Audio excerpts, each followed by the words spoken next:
As soon as you add something to it, you acidify it. All coffee produced in countries in the world drank espressos and black coffee. Congratulations, North America, we've made it a dessert.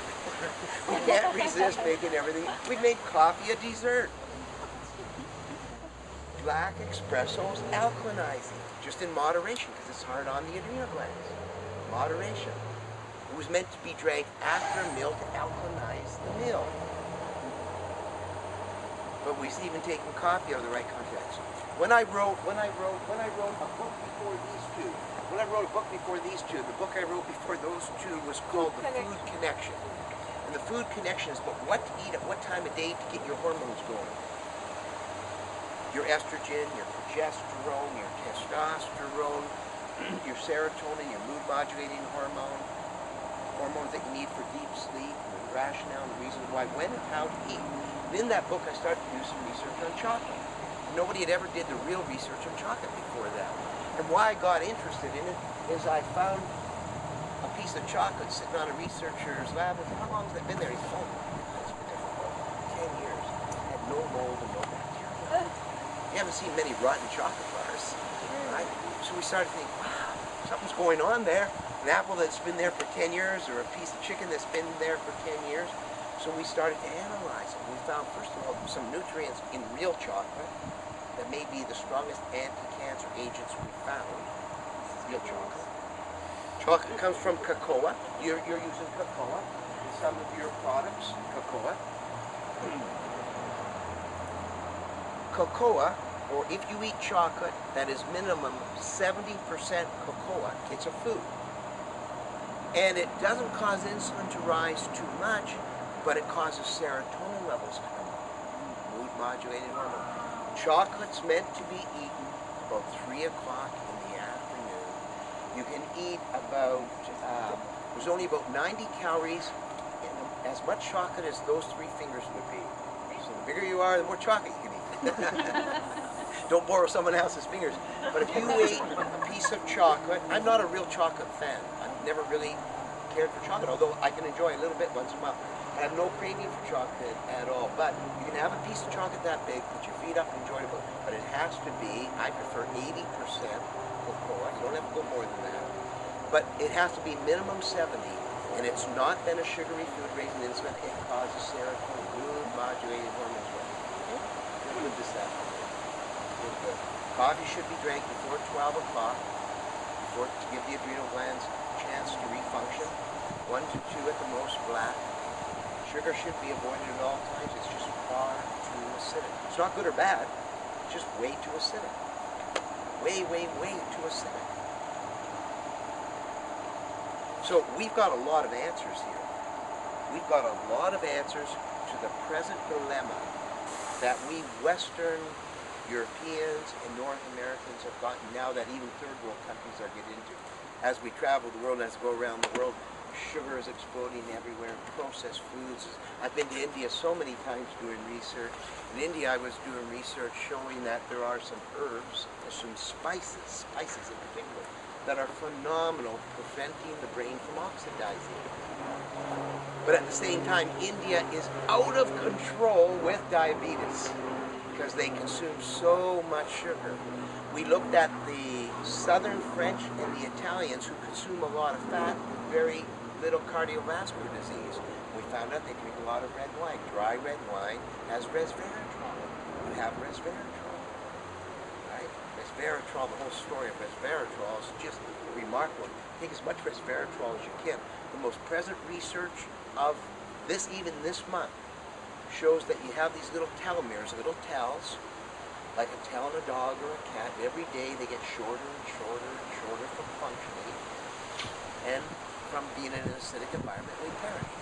It's only resveratrol that we found that has a dynamic ability to slow down the telomeres from short resveratrol. So before we told people to drink lots of dry red wine, but it's hard on the liver. If you're drinking alcohol, microbrewery beers have minerals in them and are alkalinizing, not these bottled beers. Forget the Bud Lights and forget light beers, forget them. They're all full of chemicals to do that. Naturally microbrewed beers, you know what I'm talking about? Small, that are made by the Bavarian beer law, are alkalinizing. Just drink them in moderation. Black coffee's alkalizing. Drink it in moderation. Chocolate that's 70% cocoa or more is good for you. Eat it in moderation. There's lots of good choices there, right? And dry red wine, if you're going to have alcohol, in moderation. Dry red wine, no other wine. But you can get the resveratrol directly right there. Now, you've also gone on to make some world-class bars. I think you make the best bars in the entire world. So congratulations to you for doing that. My only dilemma, when I look at it from a research standpoint, is you've got the message, but there's hardly anybody out there that knows. So we've got to have a commonality of purpose, a commonality of intent. It's a commitment to your own country, first of all. It's a commitment to your own people, first of all, to their wellness. It's a commitment to your professional development. It's a commitment to Greens Plus. It's a commitment to Orange Peel, not Judy, Lonnie, or Ryan. It's a commitment to Orange Peel. It's a commitment to Greens Plus. It's a commitment to your community, a commitment to the country. Let's make them healthy. Let's develop the research to back you so you can give this research also right to people. There's no other green drink that has this research. Other green drinks have looked and said, you've got lecithin in there, and they put more grasses and more other things, and they said that lecithin's garbage. It's the fundamental chemistry. They haven't even understood why I made a green drink. It's for absorbability. Only lecithin is dipolar, is going to absorb, and we've got clinical studies to show that. And Chris and Ryan and I have been, recently have been talking about even doing more of those, so you have your very own. Done at recognized medical schools and clinics and testing laboratories right here in the United States. They're well in place. And that gives you a lot of power when you can go into a natural food store and show them, first of all, that we have a huge ORAC score, a lot of phytonutrients, and other bioavailability tests done on human beings to show that how bioavailable that they're in the bloodstream and in the system. Wow. And showing that we're more. So Dr. John Berardi, the last thing I want to say to you, Dr. John Berardi, he took a group of good quality athletes. I'm sorry, your first name is? Adam? Yeah. So when I look at Adam, look, he's young, he's healthy, he's handsome. So he took a whole group of people just like Adam that were healthy, that were exercising each day, and they were on a good supplement program. So they're already in an elite status. But he found a group that did not take Greens Plus each day. So half the group, a double-blind placebo crossover study, half the group got Greens Plus, half didn't. He found that it only took 7 days of taking Greens Plus, doing the testing, to make the body more alkaline. In 14 days, they became 62%. Now, these are already elite people. 62% became significantly more alkaline, which means they could exercise longer and harder with a better disposition and more energy all day long. Just one single dose of Greens Plus a day for $1.30. A muffin and a coffee that a lot of people start the mornings off with is $5. Sure, yeah. And as all you're doing is acidifying the system, giving some good taste to the taste buds momentarily, biochemically acidifying the system. Acidified systems get excited and then drop.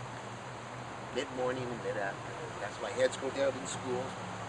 Mid-morning, mid-afternoon. That's why you see the little truck from up to construction sites and bags of chips being sold mid-morning, mid-afternoon, or jelly beans or coffee full of sugar and cream and that, because people just don't have it. They just don't have it. If you become alkaline, you create your own energy, dynamic energy, dynamic energy. Then if you have a coffee, it's because you want to enjoy it, not because you need it. Any questions or thoughts? There's got to be some questions. There's got to be some thoughts. Yes, please. Are there any alkaline forming sweeteners out there? Yes, are there any alkalizing forming sweeteners? Stevia is the only one. Since Stevia rebundiana is a leaf that comes from a plant from Paraguay, it's the only alkalizing one we have found. What about xylitol? Xylitol, which originally we took from pine trees, right, has a sweetening effect, but it can be slightly alkalizing depending on its source, but here's the dilemma. Your body interprets from the mouth sweetness by raising insulin levels in your blood to get ready for sugar to come in. The tongue interprets and taste buds interpret sweet to be incoming sugar. So it raises insulin. Insulin's the only thing that can grab and hold sugar on. So when we use too much of even a natural sweetener, we're actually elevating insulin levels. So it's not, is it alkaline in that case? Stevia is the only one. Stevia actually doesn't render a sweet flavor. Stevia, if properly used, appears to the brain to have a slightly sweet flavor, but it doesn't. It doesn't raise insulin levels. It's a whole different approach. You know, we were, right here, the first people in the world to use stevia. We brought it up in the guardrail stuff. Did you know that? We're the very first people to use stevia. And stevia, we pioneered that along with us and a bunch of other things. But at any rate, so of all sweeteners, stevia is the only one that doesn't raise insulin, it doesn't raise acidity. We can get alkalinity from raw unpasteurized honey that might have propolis in it and bee pollen in it, etc. Some of the natural constituents, but it's going to elevate insulin as we use that at very small proportion. Even xylitol, great for the teeth, protects the gum, and it raises insulin levels, unfortunately. We did that early research because the very first Greens Plus that we made 16 years ago, we were actually using some xylitol, experimenting, but it spiked insulin, so we backed off.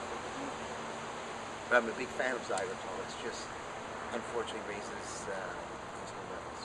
There was another question I saw. Yes, please. What do you think about eating meat? What do you think about eating meat? See, as a researcher, I can't say nothing is good or bad. That's the wrong kind of thinking. How does it work for you?